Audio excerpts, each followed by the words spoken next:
Bonjour et bienvenue dans le Roman de Tessis podcast. Aujourd'hui, vous vous retrouvez en tête-à-tête avec moi pour un épisode que j'avais énormément envie de faire. Ces dernières semaines, on a pas mal échangé entre nous et je me suis rendu compte également que les avis négatifs, vous aimez ça. Donc j'ai décidé que pour le book club que vous et moi formons, on aurait le droit à un format de non-recommandation.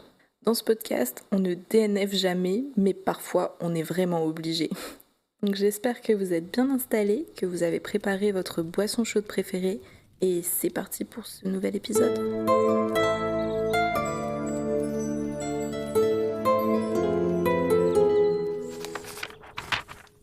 Je vous propose qu'on se fasse un petit retour sur mes pires lectures de l'année dernière. Bien entendu, je n'ai peut-être pas aimé certains livres pour diverses raisons, mais on ne se vexe pas si vous l'avez apprécié. C'était peut-être juste pas pour moi, mais vous pouvez toujours essayer de me convaincre ou de me donner votre avis. C'est la partie que je préfère. Bon, installée dans mon canapé avec mon café et armée de mon compte Goodreads, on est parti. Note à moi-même, ne plus enregistrer au réveil parce que cette voix-là, ça va pas être possible. Je crois que j'ai envie de commencer par le livre que j'ai DNF, parce qu'en réalité en 2025, il n'y en a eu qu'un. DNF, pour les copains qui n'ont pas les termes, ça veut dire Do Not Finished. Donc clairement, il n'y a qu'un livre que j'ai arrêté de lire. Et je crois que j'ai arrêté très tôt, peut-être même à 60 pages pour vous dire. Mais vraiment, c'était pas pour moi. Même si je déteste DNF un livre. Je crois que dans ma vie, j'ai peut-être DNF que 3 livres, honnêtement. Je sais pas, j'aime pas ne pas laisser sa chance à un livre et en fait j'ai l'impression de, je sais pas, passer une épreuve. J'aime pas, je passe pas un bon moment, mais j'essaie de terminer parce que à la fin j'ai l'impression qu'on va me donner une récompense ou je sais pas. Et donc l'unique livre que j'ai DNF en 2025 n'est autre que le tome 1 de la série La Reine de l'Ombre par Elisa Reign, je ne sais pas si vous connaissez, et ce premier livre s'appelle Cours de corbeaux et de ruines. Une humaine pleine de fougue, un sombre prince des fées, 2 ennemis liés par une promesse de mariage qui pourrait détruire leur monde. Reina est une esclave précieuse à la cour d'or, emprisonnée toute sa vie dans un palais étincelant par des fées sadiques et cupides. Lorsque le palais est attaqué, elle en profite pour s'échapper. Mais celui qui mène l'assaut est son pire cauchemar, le prince fée le plus redouté, celui de la cour d'ombre. Et il veut quelque chose. Elle, l'humaine aux cheveux cuivrés marqués par une rune. Reina ne sait pas pourquoi le prince l'a enlevée, mais lorsqu'il fait d'elle sa fiancée, elle comprend qu'elle doit s'échapper avant de se retrouver liée pour l'éternité au monstre derrière le masque. Mais quand il enlève le masque, il n'est pas comme elle l'imaginait. Oui, bon, c'est souvent le cas. Il est létal, beau et inspire le péché. Et il a besoin d'elle. Entraînée dans un monde mortel, enveloppée de secrets, désespérée de garder le sien, Reina doit trouver une issue. Si elle ne le fait pas, elle risque plus que la mort. Elle risque de tout donner à son ravisseur enivrant. Honnêtement, le résumé me donnait envie. Et ça, c'est juste le côté prince de la cour d'ombre, love interest qui est censé être méchant.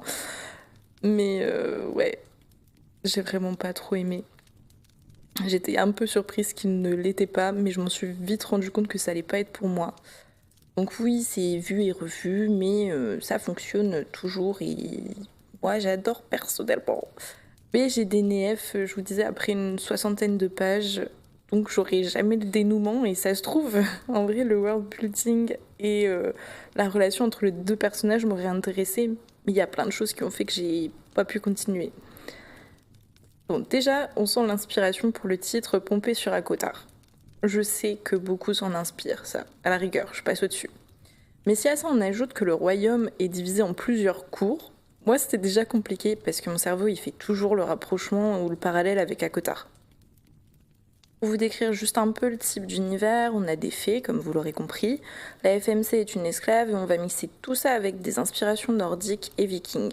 Je me suis dit cool, on le tente, culture nordique, ça va, j'aime. fait ok, FMC réduite en esclavage, je vois déjà le plot où elle va s'émanciper et devenir super badass. Mais j'ai vite déchanté. Mon plus gros problème, ça a été le personnage principal. Vraiment. Je sais pas.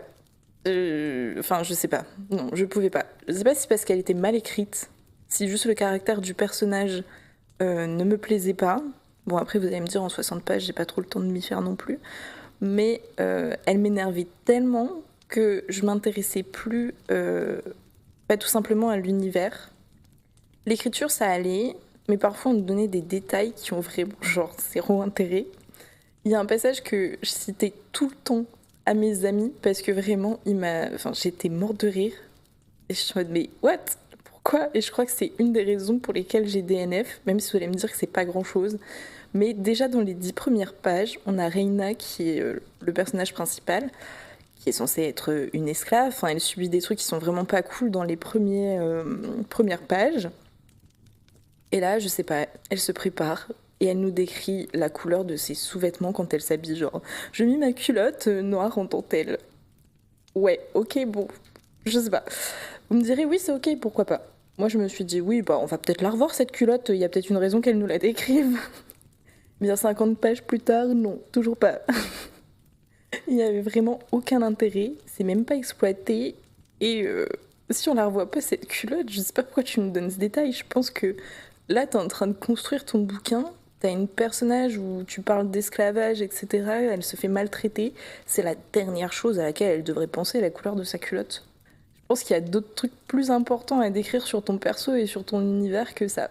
Et bref, je sais pas, il y a le personnage qu'on suit et l'écriture qui ont vraiment été un non. Pourtant, j'ai déjà fini des livres avec des FMC que j'aimais pas. Attention, Zodiac Academy, c'est bientôt ton tour. Les livres qui ont eu 2 étoiles ou moins. Bon, il y en a 7 sur 41 livres que j'ai lus l'année dernière.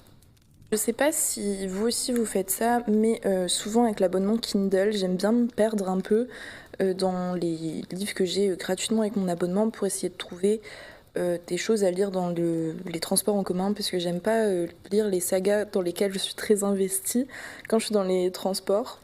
Je sais pas, parce que je suis facilement distraite, j'ai besoin d'être concentrée, et je sais que si je commence à lire un livre que j'aime, enfin un livre que j'aime, non, je peux lire des livres que j'aime dans le bus, je suis pas sadomaso, je ne lis pas que des trucs nuls, mais je vais dire, par exemple, je vais pas lire Le sang et la cendre dans le bus, ou du moins j'évite parce que j'aurais trop envie d'avoir la suite. Je dis Le sang et la cendre parce que c'est la saga que je lis en ce moment, mais bref. Si je me perds déjà là, on est mal parti, encore une fois, mais en fait je cherche juste des livres qui me demandent pas d'être trop investi. Ou alors si je commence à apprécier le livre, bah, je le reprendrai à la maison plus tard. Mais en gros oui, c'est ça, je cherche des livres pour lesquels j'ai pas vraiment d'attente. Et donc la majorité des livres qui sont dans la catégorie 2 étoiles au moins, en réalité proviennent de ces recherches dans la boutique Kindle. Mais il y en a 2 autres pour lesquels j'avais énormément d'attentes et j'ai été déçue. Mais je vous les garde pour la fin. Alors, dans la catégorie déçue mais je m'y attendais, nous avons The Pumpkin Spice Café par Laurie Gilmore et un autre tome de cette saga parce que je me suis dit bon, on va peut-être essayer un autre.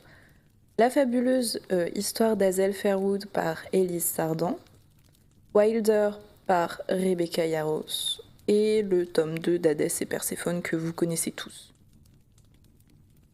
Je ne vais pas vous lire les résumés de chacun de ces livres, ne vous inquiétez pas, je pense que vous connaissez la majorité, donc c'est pas forcément nécessaire. Mais globalement, vous l'aurez peut-être compris, je suis pas très fan de cosy fantasy et romance. Je vous jure que j'essaie, mais je pense que c'est juste pas pour moi. Gardez ça à l'esprit quand je vais vous dire un peu ce que j'ai pensé de ces livres. Concernant les livres de Laurie Gilmore, j'en ai même lu un deuxième, je vous disais, pour essayer de me convaincre, mais ça marche pas sur moi, je suis juste pas le public pour. Pourquoi ? Les histoires très clichés, ça me dérange pas. Je veux juste que ce soit divertissant, mais avec le Pumpkin Spice Café, Oui, je l'ai lu assez vite parce que ça se lit tout seul, mais je sais pas. C'est trop rapide pour moi.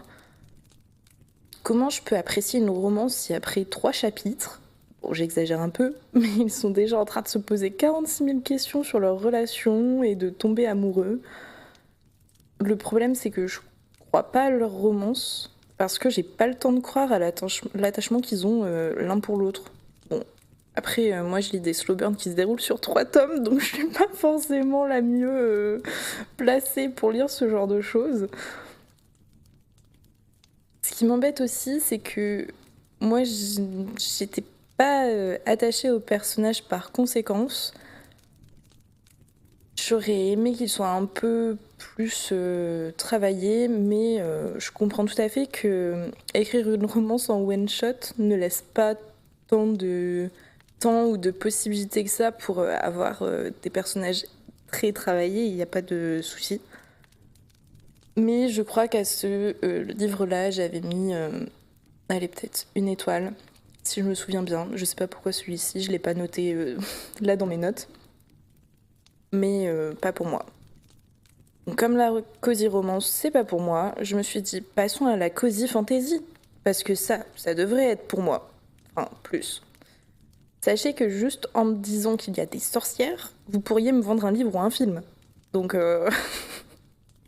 Et c'est ainsi qu'on passe à la fabuleuse histoire d'Hazel Fairwood, que je commence à voir un peu plus sur les réseaux sociaux. Je l'ai lu il y a quelques mois, mais là, je vois pas mal d'avis dessus. L'univers, il m'a plu. Je peux pas dire le contraire, mais juste, il n'y avait pas assez d'action en fait. Et j'ai trouvé ça facile, donc j'ai pas accroché à l'histoire. Encore une fois, c'est juste que ce genre littéraire n'est pas pour moi, parce qu'en réalité... la cosy romance, cosy fantasy, c'est pas censé être un truc hyper épique où il se passe plein d'actions, de dénouements. Mais j'ai passé un bon moment en les lisant, hein. Je dis pas le contraire, mais juste je m'ennuyais un peu. Et honnêtement, entre le Pumpkin Spice Café et celui-là, j'ai préféré celui-ci. Lui, je lui ai mis 2 étoiles. Mais pourquoi je l'ai préféré je pense que j'ai été un peu plus conquise par certains détails de celui-ci, comme par exemple le familier grognon, la maison qui est magique, le personnage principal est un peu dans... Enfin, c'est quoi? C'est une quête de soi, mais bon, je lui ai mis 2 étoiles, c'est pas non plus énorme, mais ça se lit. Pour les 2 prochains, on va aller vite. Alors déjà, Hadès et Perséphone, le tome 2. Bon, Hadès et Perséphone n'est pas une saga réputée pour être incroyable, mais en quelques mots, j'ai noté du cul pour du cul, Perséphone était insupportable, les personnages n'évoluent pas et je ne lirai pas la suite. Oui, j'ai vraiment été très déçue. Autant le tome 1, j'avais quand même apprécié, j'avais passé un bon moment, sinon j'aurais pas eu envie de lire le tome 2 quand même, je pense. Mais le tome 2, non, vraiment, j'ai pas du tout aimé. Et ensuite, nous avons Wilder de Rebecca Yarros. J'ai voulu tenter une romance de Rebecca Yarros. Je ne pense pas avoir commencé par la bonne. Pour moi, c'est un non. Mais s'il vous plaît, conseillez-moi et donnez-moi des bonnes romances de Rebecca Yarros parce que je suis vraiment curieuse et j'ai envie de savoir ce qu'elle faisait avant d'écrire Force Wing. Maintenant, on va enchaîner sur les 2 livres pour lesquels j'avais énormément d'attentes et qui ne m'ont pas plu, à mon plus grand regret. Le premier ne va pas être une surprise pour vous parce que j'en ai déjà parlé. Zodiac Academy, l'éveil. Cette fameuse série de 17 livres. Oui, 17 livres, vous ne rêvez pas. Voici le résumé. Je suis Gémeaux, impulsive, curieuse, têtue, une jumelle. Héritière d'un trône dont je ne sais rien. Et il s'avère que je suis fée. Mais bien évidemment, il y a un hic. Tout ce que j'ai à faire pour revendiquer mon droit de naissance, c'est prouver que je suis la surnaturelle la plus puissante de tout Solaria. Et oui, techniquement, c'est vrai, puisque je suis la fille du roi barbare. Mais ce qu'il n'avait pas mis dans la brochure, c'est que chaque fée de ce royaume revendiquerait mon trône s'il le pouvait. L'école dans laquelle ils m'ont envoyée est à la fois dangereuse, à mort et une putain de fête. Les vampires mordent les élèves les plus faibles dans les couloirs, la meute de loups-garous organise des orgies dans les bois, gémissant à chaque pleine lune, et je ne parle même pas de cette manière sombre et tordue dont les sirènes utilisent leur pouvoir sur les émotions des gens. Ni d'à quel point mon professeur de magie cardinale scandaleusement attirant tient ses cols qui laissent les gens en besoin de thérapie. Les cours sont complètement intéressants si tu arrives à y survivre. Et ce signe astrologique Gémeaux que j'ai mentionné, il détermine à présent ma magie élémentaire et affecte ma destinée. Alors, apprendre l'astrologie m'est essentiel si je veux mettre mes camarades de classe au tapis, ce qui, d'ailleurs, est vivement encouragé. Mon plus gros problème, c'est le métamorphe dragon qui me fait saliver et qui a les yeux sur mon trône. Lui et ses 3 psychopathes d'amis sont déterminés à faire de mon séjour ici un enfer. Tout ce que j'ai à faire, c'est survivre, mais le destin a sûrement d'autres idées. Putain, pourquoi n'ai-je pas reçu une lettre pour Poudlard ? J'avouerai que c'est la première fois que je lis ce résumé. Parce que honnêtement, ce livre-là, j'ai voulu le lire juste pour les recommandations Bookstagram et BookTok. L'univers, bon, je me suis dit, allez, pourquoi pas. En tout cas, ça me tentait quand on m'en parlait, plus que quand je lis le résumé. J'ai retrouvé mes notes post-lecture que j'avais prises. Du coup, je me suis dit pourquoi pas vous les citer. Je fais un petit listing. Personnage horrible. Background sentimental de Tori et Darcy, niais et nul. Attention, je ne juge pas les actions, mais comment ils l'ont amené. Tori, pas attachante, veut faire la badass, mais ça sonne faux. Que du harcèlement, action non consentie, humiliation, pas envie de lire la suite. Et aujourd'hui, je rajouterai qu'il y a des personnages qui se transforment en licorne et se rechargent dans les nuages. Voilà. Tout le monde me dit que la suite est bien, mais franchement, le harcèlement et les humiliations, je vais y arriver, qu'elles subissent tout au long de l'histoire, ça m'a mis super mal à l'aise. Donc je pense pas être prête à en voir plus. Et oui, je serais incapable de lire une dark romance. Donc celui-ci a juste une étoile. J'ai pas vraiment besoin de développer plus, mais honnêtement, là pour le coup, les personnages, enfin plus Tori, Darcy ça allait, mais Tori, je peux pas me la voir. Vraiment, j'arrivais pas, non. Et alors tous les personnages masculins, potentiellement love interest, horribles. Il y en a pas un pour attraper l'autre, ils sont tous hyper toxiques, mais genre non. Et nous allons finir ce classement de non-recommandations avec, attention roulement de tambour, Fantasma par Kaylee Smith. J'avais tellement d'attentes pour celui-là. Oh. Voici le résumé. 2 sœurs, une compétition à mort, un pacte avec le mal. Ophélia et Geneviève Grimm sont 2 sœurs que tout oppose. L'une, héritière d'un don de nécromancie ancestrale, vit dans l'ombre des traditions familiales, tandis que l'autre, insouciante et rebelle, préfère les plaisirs des soirées mondaines. Mais tout bascule à la mort soudaine de leur mère. Lorsque Geneviève disparaît, Ophélia découvre qu'elle aurait rejoint Fantasma. Un jeu mortel où le vainqueur peut exaucer son vœu le plus cher. Pour sauver sa sœur, Ophélia s'enrôle à son tour dans cette compétition terrifiante qui se déroule dans un manoir hanté aux innombrables dangers. Là, elle fait la rencontre de Blackwell, un spectre aussi séduisant que redoutable, qui devient son guide. Mais à mesure qu'Ophélia, je suis encore dans la passe miroir, qu'Ophélia s'enfonce dans cet univers où les règles sont faites pour être brisées, elle oublie presque la plus importante d'entre elles. Dans Fantasma, tomber amoureux peut s'avérer fatal. Vous commencez à me connaître, non ? Avec tous les épisodes de recommandations, une dark romantasy, ça devrait être mon truc. Et franchement, le résumé me donnait trop envie. J'ai même offert à Emma pour son anniversaire, pour vous dire, pour qu'on puisse en faire une lecture commune. Je m'excuse Emma qui n'a pas aimé non plus. Honnêtement, j'ai beaucoup apprécié l'univers, mais j'ai trop été déçue par la fin et la romance, et aussi Ophélia, qui n'est pas vraiment mon personnage préféré. Commençons par la romance. Franchement, j'ai pas senti la connexion entre les 2 personnages. et on aurait dit qu'elle était juste basée, leur relation, en fait, sur leur partie de jambes en l'air. Donc non, on aime le smut, mais pas quand le smut, que pour le smut. J'ai aussi trouvé que la fin était un peu trop rapide et que le plot twist de fin aurait pu être vraiment mieux amené.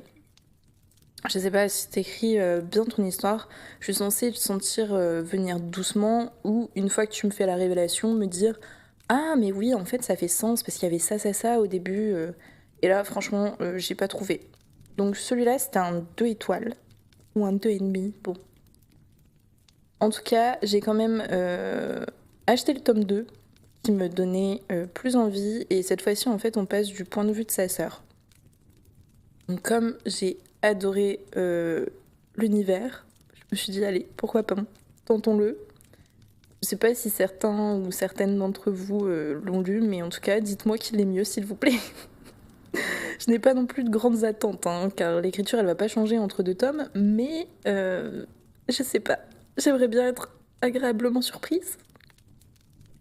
Globalement je me rends compte qu'en faisant cet épisode, je porte pas mal d'importance à l'écriture du personnage principal. Bon oui évidemment c'est important, mais dans ma tête, pour moi j'étais plus team world building qui pourrait me faire passer au-dessus d'un personnage nul. Je sais pas pour vous qu'est-ce qui a le plus d'importance en réalité quand vous notez les livres que vous lisez. Est-ce que vous focalisez plus sur le world building ou les relations entre personnages? Ou est-ce qu'il y en a un que vous allez, je sais pas, préférer ou favoriser un autre dans votre appréciation d'une lecture? Et pour finir, ma question pour vous. Quel est le pire livre que vous ayez lu et celui que vous savez que vous ne lirez jamais? C'est ainsi que nous allons clôturer cet épisode. J'espère n'avoir blessé personne et que votre livre chouchou ne s'est pas retrouvé dans cette liste. N'hésitez pas à me partager vos avis en commentaire ou sur Instagram en DM, comme vous commencez à prendre l'habitude de le faire. Si cet épisode vous a plu, vous pouvez vous abonner, noter et partager le podcast. On se retrouvera début avril avec Bruno pour notre épisode numéro 4. Nous révélerons le topic sur Instagram dans très peu de temps. En attendant, je vous dis à bientôt.